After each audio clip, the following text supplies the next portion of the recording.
तो बच्चों हम लोगों ने लॉन्गिट्यूडनल मैग्नीफिकेशन के बारे में एनालाइज किया था। अब हम थोड़े से इसको और आगे बढ़ाते हैं। उसमें हम लोगों ने वेलोसिटी ऑफ इमेज निकाला था। अच्छा ये बताओ वेलोसिटी ऑफ इमेज क्या था? Velocity of image is minus में v बाई यू का स्क्वायर इंटू वी यू, यही था ना बच्चों?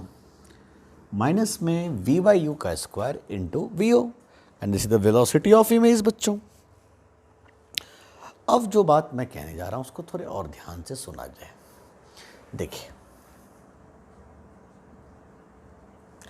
हमसे एक चीज और पूछ लेगा वो, rate of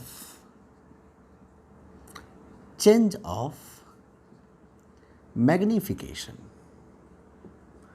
rate of change of magnification.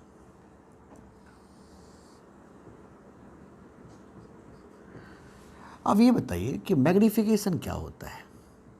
Minus में वी बाई यू। हमसे क्या पूछ रहा है? हमसे पूछ रहा है dm बाई डी टी, मतलब इसके चेंज होने का रेट। तो हम क्या करेंगे, dm बाई डी टी के लिए यू भी फॉर्मूला लगा देते हैं। तो क्या लिखेंगे, dv by D T into U minus D U by D T into V upon U square, है ना? अब आप बताइए dm बाई डी टी क्या आया? dm बाई डी टी आया माइनस में velocity of image into object distance minus velocity of object into image distance divided by U square. This is known as the rate of change of magnification बच्चों, है ना? क्या मेरी बात समझ में आ रहा है आपको? चलिए अब एक चीज़ और समझना होगा। कई बार हमसे क्वेश्चन में थोड़े अजीबोगरीब बातें कर लेता है। जैसे हमने कहा कि मान लीजिए मिरर भी मूव कर गया, मान लीजिए मिरर की वेलोसिटी vm है, तो ऐसे केस में हम कैसे डील करें? तो सुनिए, velocity of image equal to minus में v बाई यू का square into V O. Object जो है वो भी दौड़ रहा है और मिरर भी दौड़ गया। तो हमें ये देखना है, चाहे ऑब्जेक्ट दौड़े या इसकी इमेज दौड़े, दौड़ेगा किसके रिस्पेक्ट में? मिरर के रिस्पेक्ट में। तो मैंने लिखा V I M is equal to minus में वी बाई यू का square into V O M. जरा सोचिए, क्या मैं इसको ऐसे लिख सकता हूँ, V I minus V M is equal to minus में वी बाई यू का square into V O minus V M. और इस प्रकार बच्चों हम कह सकते हैं V I equal to V M minus V by U का square into V O minus V M. अब जरा सोचिए, अगर मिरर रेस्ट पर था तो vm का वैल्यू 0 पुट कर दीजिए और फटाफट आपसे आंसर आ जाएंगे। चलिए तो आगे बढ़ाया जाए टॉपिक को। चलिए तो फिर नोट कर लिया आप लोगों ने। तो अब ये समझो, हम लोग थोड़े से बेसिक्स लेवल पे इसके थ्योरी समझ चुके हैं। अब मेरा इच्छा है कि इस पे कुछ क्वेश्चंस होना चाहिए ताकि हमारा जो भी साइन कन्वेंशंस है, जो भी हमारा बेसिक फंडामेंटल चीज़ें था उसको क्लियर कर सकें। तो चलिए अब इसको हम कुछ क्वेश्चंस के माध्यम से इसको क्लियर करें। चलिए फटाफट करते चले जाते हैं, है ना? देखिए कैसे करने होते हैं क्वेश्चंस को। मैंने कहा पहला क्वेश्चन कि मान लीजिए एक कॉनकेव मिरर है। ध्यान से देखते चले जाना, मैं बिल्कुल जीरो लेवल के क्वेश्चन करवा रहा हूँ और ये क्यों करवा रहा हूँ तो मैं खुद ही समझ में आ जाएंगे। अभी मैं कुछ भी करवाता हूँ तो उसके पीछे कहीं ना कहीं कुछ वजह होता है, इसे आप इसके फंडामेंटल तरीक़ों से समझो। मैंने कहा एक कॉनकेव मिरर है जिसका फोकल लेंथ है 10 सेंटीमीटर। कितना है बच्चों? 10 सेंटीमीटर। एक ऑब्जेक्ट को हमने यहाँ से 30 सेंटीमीटर पे रखा था। एक ऑब्जेक्ट को हमने यहाँ से 30 सेंटीमीटर पे रखा था और इसका साइज था 2 सेंटीमीटर का। तो मैंने पूछा locate nature position and size of image. बहुत ही बेसिक क्वेश्चन। मैंने पूछा कि इसके पोजीशन, नेचर और साइज बताइए। तो चलिए, हमें क्या पता होता है बच्चों, 1/v plus 1/u equal to 1/f। जरा सोचना है आपको कि यहाँ पर क्वेश्चंस को कैसे हैंडल किया जाए। Object distance is always negative, चूँकि ये रियल ऑब्जेक्ट है ये, तो ऑब्जेक्ट डिस्टेंस तो हमेशा नेगेटिव होता है।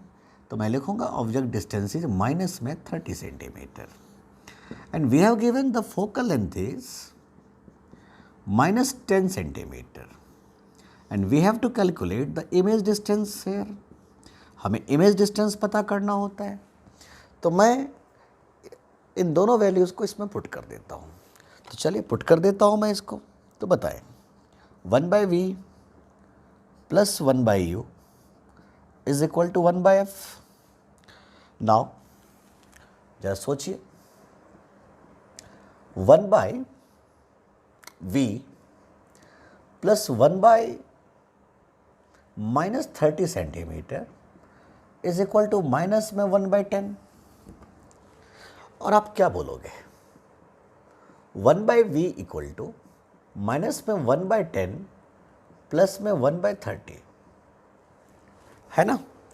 तो जरा बताइए, 1/v equal to this is 30 minus 3 plus 1 and our image distance is formed at 15 centimetre minus में। तो हमारा इमेज कहाँ बना है बच्चों, 15 सेंटीमीटर के डिस्टेंस पे। और ज़रा समझने की कोशिश करिए कि ये नेगेटिव साइन इंडिकेट करता है कि जो इमेज है वो रियल इमेज बना है। मतलब रियल इमेज बना है ना बच्चों, तो रियल इमेज किस तरफ होगा, इस तरफ होगा कि इस तरफ होगा। ऑफ कोर्स इस तरफ इमेज बनाया। मतलब कुछ इस प्रकार आप कह सकते हो कि लाइट ऐसे गया था, यूँ आया था, और ऐसे गया था और यूँ आ गया था, मतलब यहाँ पर इमेज का निर्माण हुआ था, है ना। अब जरा सोचिए, हमें मैग्नीफिकेशन भी निकालना होगा, इसके ट्रांसवर्स मैग्नीफिकेशन। तो चलिए बताइए, ट्रांसवर्स मैग्नीफिकेशन का फार्मूला क्या होता है, -v/u इक्वल टू h2/h1। जरा सोचिए, हमने v क्या निकाला था बच्चों, एक बार आप वेरीफाई कर लो, -1/10 प्लस में 1/30, बिल्कुल सही लिखा है मैंने, -3 प्लस 1 2, ठीक है। मतलब इमेज डिस्टेंस इज -15 और ऑब्जेक्ट डिस्टेंस इज -30, है ना, equal to h2 bye h1 क्या लिखेंगे, +2 या -2, +2 +2 या -2 +2, 15 दूनी 30। और आप देख सकते हो h2 का वैल्यू आया माइनस में 1 सेंटीमीटर और minus sign indicate the image is inverted. इसका जो इमेज बना था वो इन्वर्टेड इमेज है, इसीलिए इसका आंसर क्या लिखेंगे, real inverted and small in size. एक चीज़ और देखो, थोड़े ध्यान से देखने की ज़रूरत है आपको कि इसका फोकल लेंथ था 10 सेंटीमीटर, तो रेडियस कितना होना चाहिए था, 20 सेंटीमीटर। तो इसका मतलब ये इसका सेंटर ऑफ कर्वेचर था बच्चों। तो अगर एक ऑब्जेक्ट को हमने सेंटर ऑफ कर्वेचर से पीछे रखा था तो इमेज कहाँ बना है, सेंटर ऑफ कर्वेचर से आगे और फोकस के बीच में, है ना। चलिए ये सारी बातों को हमें ध्यान रखने की ज़रूरत है। चलिए नेक्स्ट क्वेश्चन की तरफ चलते हैं। देखो ये सारे बेसिक क्वेश्चन थे ताकि हम आपको साइन कन्वेंशन कम से कम बता सकें। साइन कन्वेंशन करवाने के लिए ही ऐसा कर रहा हूँ। तो चलिए मैं 2 क्वेश्चन को इकट्ठा करवाऊँगा, तो जल्दी जल्दी समझने की कोशिश करना, क्योंकि बहुत बेसिक चीज़ें भी नहीं करना है हम लोगों को। देखिए हमें क्वेश्चन में इस प्रकार दिया था, एक कॉनकेव मिरर है जिसका फोकल लेंथ 10 सेंटीमीटर था और एक कॉनकेव मिरर है जिसका फोकल लेंथ, चलिए फिर से ले लेता हूँ, 10 सेंटीमीटर। तो आप बताओ इसका रेडियस ऑफ कर्वेचर कितना हो जाएगा, 20 सेंटीमीटर, और इसका रेडियस ऑफ कर्वेचर कितना हो जाएगा, 20 सेंटीमीटर। हमें क्वेश्चन में कह रहा है कि एक ऑब्जेक्ट है 2 सेंटीमीटर का, जो कि हमने इसको रख दिया था 20 सेंटीमीटर के डिस्टेंस पे, और इस केस में हमने एक ऑब्जेक्ट को रख दिया था 2 सेंटीमीटर के ऑब्जेक्ट को हमने रख दिया था 15 सेंटीमीटर के डिस्टेंस पे। तो हमसे दोनों केस में पूछ रहा था locate nature, position and size of image. तो देखिए बहुत ही आसान क्वेश्चन है, आप इसको वीडियो पॉज करो और इसको ट्राई लो। मैं आपको 2 मिनट का टाइम दे रहा हूँ, आप इसको ट्राई लो। चलिए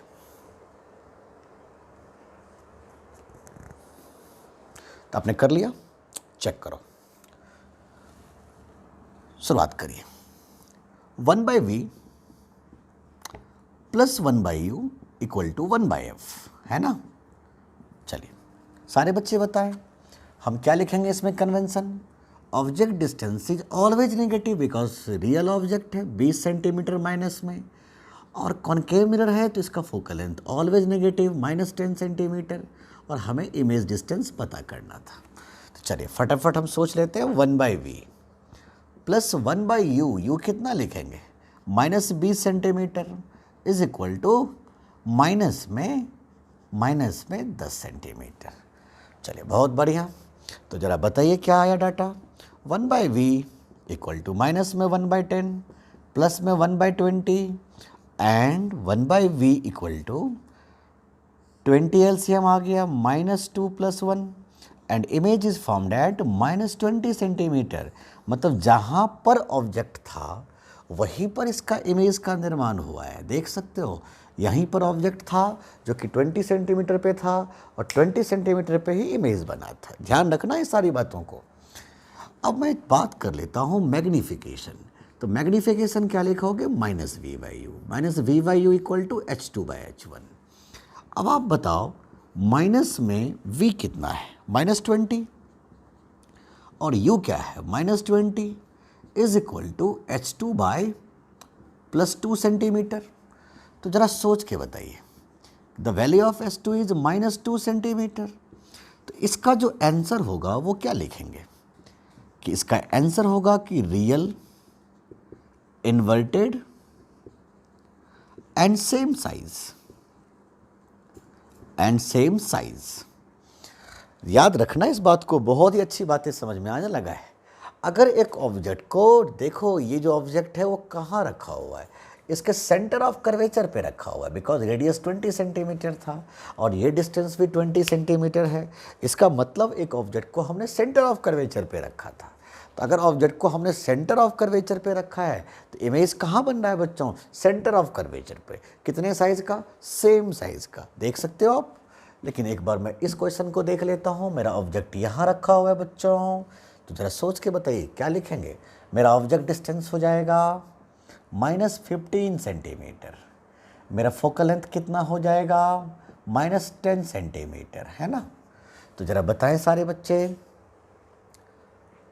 इसका क्या लिखेंगे। 1/v प्लस में 1/u is equal to 1/f। बहुत बढ़िया। अब आप बता दो 1/v प्लस में 1/u -15 is equal to -1/10। 1/v is equal to minus में 1/10 प्लस में 1/15। एलसीएम लेना आता है ना, बोलो 15 और 10 का एलसीएम कितना होगा, 5 3 5 2, 5 3 15 2 30, 5 3 15 2 30, 30 हो गया ना, 30। तो -3 + 2, -3 + 2, तो इसका जो इमेज बना है वो बना है माइनस में 30 सेंटीमीटर पे। और माइनस में 30 सेंटीमीटर का मतलब इसका इमेज कहाँ बना है, अब देखते हैं कहाँ बन रहा है। पहले एक बार और एनालाइज कर लेते हैं, इसके मैग्नीफिकेशन की तरफ आइए, बात करिए। Minus V by U equal to H two by H one. तो ज़रा सोचिएगा, माइनस में v कितना आया है बच्चों, -30, और u कितना है बच्चों, -15, is equal to H two by plus में 2। अब देख सकते हो 15 दूनी 30, देन H2 इज माइनस में 4 सेंटीमीटर। तो इसका आंसर क्या लिखेंगे, real, inverted and large in size. हमें उम्मीद है आपको समझ में आ गया होगा ये दोनों क्वेश्चन। एक क्वेश्चन हम लोग और लेते हैं और समझने की कोशिश करिए। मैं चाहता हूँ थोड़े से और कॉन्सेप्ट्स आपका क्लियर हो जाए, देन हम आगे बढ़ेंगे टॉपिक को लेकर के। एक दो बेसिक्स और कर लीजिए ताकि साइन कन्वेंशन का भी फंडा समझ में आ जाएगा, साइन कन्वेंशन भी लगाना सीख जाओगे, क्योंकि जो भी दिक्कत होता है कहीं ना कहीं साइन कन्वेंशन को लेके होता है। और अगर आपको साइन कन्वेंशन में दिक्कत नहीं है तो कहीं भी ऑप्टिक्स में दिक्कत नहीं हो सकता बच्चों। अब जैसे आप यहाँ देखो, मैंने कुछ इस प्रकार सोचा कि मान लीजिए एक ऑब्जेक्ट को, यही देखिए मैं डाटा भी नहीं बदल रहा हूँ, मैं सारा कुछ सेम ही रख रहा हूँ। मैं क्यों कर रहा हूँ आपको समझ में आएगा थोड़ी देर में। मैं एक जनरल रिजल्ट निकालने जा रहा हूँ कुछ। मान लीजिए इसका फोकल लेंथ था 10 सेंटीमीटर, ठीक है ना, और एक ऑब्जेक्ट को हमने रख दिया था यहाँ से 5 सेंटीमीटर के डिस्टेंस पे। मतलब ये तो कमाल हो गया यार, फोकस से भी पीछे रख दिया मैंने, फोकस से भी आगे जाके रख दिया था मैंने। तो एक ऑब्जेक्ट यहाँ पर रखा हुआ है, अच्छा इसका जो साइज़ है वो 2 सेंटीमीटर का था। तो मुझे इसके बारे में भी कहानी सुनाना है, तो बताइए कहानी कैसे लिखेंगे। तो आपका जवाब होगा, मेरा ऑब्जेक्ट डिस्टेंस हो गया -5 सेंटीमीटर और मेरा फोकल लेंथ है -10 centimetre, and we have to calculate the image distance here. हम क्या बोलेंगे, 1/v plus 1/u equal to 1/f, है ना। तो अब जरा बताइए 1/v, v कितना पता करना है अपने को, 1/u, u कितना है -5, is equal to 1/-10। It means 1/v -1/10 plus 1/5, -1/10 plus 1/5, और इसका एलसीएम 10 आ जाएगा।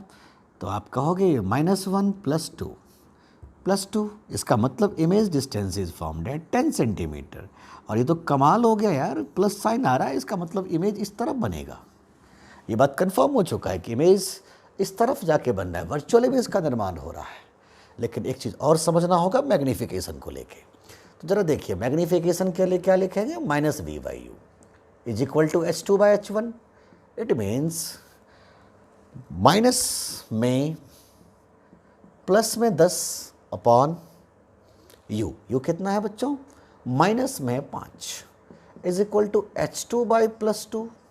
अब देख सकते हो ये कट जाएगा और मेरा जो H2 का वैल्यू आया वो 4 सेंटीमीटर आया। तो इसका मतलब आप क्या बोलोगे कि इसका जो इमेज है वो वर्चुअल इमेज है, इरेक्ट इमेज है और लार्ज साइज का इमेज बना है। क्या ये इतनी बातें समझ में आ चुका है आपको। चलिए तो इससे आगे हम टॉपिक और थोड़े से आगे ले जाते हैं, उससे पहले एक कॉमन बातें। चलिए एक क्वेश्चन हम लोग और ले लेते हैं बच्चों, फिर हम एक कॉमन बात करेंगे। एक क्वेश्चन जेई में आया हुआ था, क्या पूछा था जेई वालों ने, जरा ध्यान से देखिएगा क्या क्वेश्चन था। क्वेश्चन बहुत ही इजी क्वेश्चन था। कह रहा था कि एक कॉनकेव मिरर है, ध्यान देना इस क्वेश्चन को। कह रहा था कि कॉनकेव मिरर है, इस कॉनकेव मिरर का फोकल लेंथ 20 सेंटीमीटर था। कितना था बच्चों, 20 सेंटीमीटर। एक ऑब्जेक्ट को हमने यहाँ से 25 सेंटीमीटर पे प्लेस किया था। एक ऑब्जेक्ट को हमने जब 25 सेंटीमीटर पे प्लेस किया तो इसका मैग्नीफिकेशन का नाम था M25। क्या नाम था, M25। क्या नाम था बच्चों, M25। अब हमने क्या किया, इस ऑब्जेक्ट को खिसकाते हुए यहाँ लेके चला गया। अब कितने डिस्टेंस पे लेके चला गया इसको, 50 सेंटीमीटर पे। तो बच्चों इसका जो मैग्नीफिकेशन का नाम हो गया वो है M50। तो मुझसे पूछ रहा था कि इन दोनों का रेशियो क्या होगा। आप देख सकते हो कितना ज़्यादा आसान सा क्वेश्चन था बच्चों, है ना, बहुत ज़्यादा आसान क्वेश्चन। तो चलो बताइए मुझे कैसे डील करेंगे। हम पहले से जानते हैं मैग्नीफिकेशन का फॉर्मूला होता है f upon f minus you. बहुत बढ़िया, ये तो आपको आता है। अब चाहो तो 1/v plus 1/u equal to 1/f से भी कर सकते हो, लेकिन मेरे लिए थोड़ा आसान रहेगा ये, मैंने इसी से कर लेना है इसको। तो हम क्या बोलेंगे बच्चों, m25 इक्वल टू, जरा बताओ फटाफट, -20 डिवाइडेड बाय -20 माइनस ऑफ -25। बहुत बढ़िया, बहुत बढ़िया। इसका मतलब दिस इज -20 बाई 5, -20/5। और एक बार मैं m50 निकालता हूँ, तो बताएं m50 कितना हो जाएगा, -20 because focal length always negative था, अपॉन -20 माइनस ऑफ -50, और इसका जो वैल्यू आएगा वो आएगा -20/30। हमसे क्या पूछ रहा था बच्चों, ध्यान दीजिए यहाँ पर, हमसे पूछ रहा था m25/m50, और m25/m50 कितना हो जाएगा देख के बता दो, -20/5 -20/30, यूँ यूँ यूँ यूँ, और m25/m50 इज इक्वल टू 6। अब देख रहे हो कितना ज़्यादा आसान सा क्वेश्चन हमें दिया गया था। क्वेश्चन क्या आपसे नहीं बनता ये क्वेश्चन, बहुत ज़्यादा आसान था। चलिए नेक्स्ट क्वेश्चन पे आते। चलिए तो बच्चों अब हम लोग एक कॉमन बातें करेंगे, और वो कॉमन बातें क्या था जरा समझने की कोशिश करिएगा। हम लोग लिख रहे हैं शॉर्टकट टू इमेज फॉर्मेशन। कुछ हम बात इमेज फॉर्मेशन को लेके कर रहे हैं। मुझे उम्मीद है इसको थोड़े समझना होगा आपको, नहीं समझोगे तो दिक्कत है। देखिए लेट अस अज्यूम ये कोई कॉनकेव मिरर था, है ना, ये कोई कॉनकेव मिरर है बच्चों। अब आप ये देखो कि इसको मैंने इन्फिनिटी बोला, ये सेंटर ऑफ कर्वेचर है, ये फोकस है और ये पोल है ना। ध्यान देना जो बात मैं बोलने जा रहा हूँ। अभी जो हम लोगों ने 2-3 क्वेश्चन किया था उससे कुछ कंक्लूजन सामने आया है, जरा समझने की कोशिश करना कि अगर एक ऑब्जेक्ट को इन्फिनिटी पे रखोगे, है ना, अगर एक ऑब्जेक्ट को इन्फिनिटी पे रखोगे तो इसका इमेज कहाँ बनता है, इसका इमेज फोकस पे बनेगा बच्चों। छोटा सा इमेज बनेगा, डिमिनिश साइज का इमेज बनेगा बच्चों। अगर मैं एक ऑब्जेक्ट को इन्फिनिटी पे रखता हूँ तो इसका इमेज कहाँ बनेगा, बिल्कुल फोकस से बनेगा और छोटा सा इमेज बनेगा। हमने देखो पहला क्वेश्चन करवाया था मैंने इसका, अगर एक ऑब्जेक्ट को मैंने इन्फिनिटी और सी के बीच में रखा था, ध्यान देना, अगर एक ऑब्जेक्ट को हमने इन्फिनिटी और सी के बीच में रखा था तो हमने क्या देखा था कि उसका जो इमेज बना था वो सी और एफ के बीच में बना था और छोटा इमेज बना था, यही था इमेज। अब हमने क्या बोला कि एक ऑब्जेक्ट को हमने सी पे रखा, आपको याद होगा मैंने दूसरा क्वेश्चन करवाया था यही, अगर एक ऑब्जेक्ट को हमने सी पे रखा था तो इसका जो इमेज बनेगा वो सेम साइज का सी पे ही बन जाएगा। सी पे रखा था तो सी पे ही बनेगा, सेम साइज का बनेगा। क्लियर?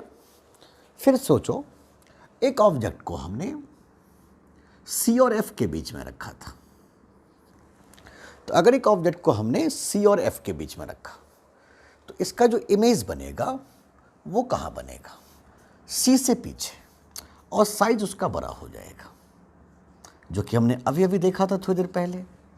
सेम बात करो, एक ऑब्जेक्ट को हमने फोकस पे रख दिया, तो अगर एक ऑब्जेक्ट को हमने फोकस पे रखा तो इसका इमेज कहाँ बनेगा बच्चों, बड़ा सा इमेज बनेगा और इन्फिनिटी पे इमेज बनेगा। लेकिन अगर एक ऑब्जेक्ट को हमने फोकस से आगे और पोल के बीच में रख दिया, तो अभी लास्ट क्वेश्चन जो किए थे हम लोग मैग्नीफिकेशन वाले से पहले, यही वाला क्वेश्चन था, एक ऑब्जेक्ट को हमने फोकस से आगे और पोल के बीच में रख दिया तो इसका इमेज कैसा होता है, वर्चुअल इमेज बनेगा और बड़ा साइज का इमेज बनेगा। तो इन सारे रिजल्ट को देख के हमें कुछ महसूस हुआ कि एक कॉनकेव मिरर के पास ये प्रॉपर्टी मेरे को दिखाई दिया। क्या एक कॉनकेव मिरर ने रियल इमेज का निर्माण किया है? सोचिए, क्या एक कॉनकेव मिरर ने रियल इमेज बनाई? सारे रियल इमेज ही तो हैं 1 से लेकर 5 तक, सोच के देखो।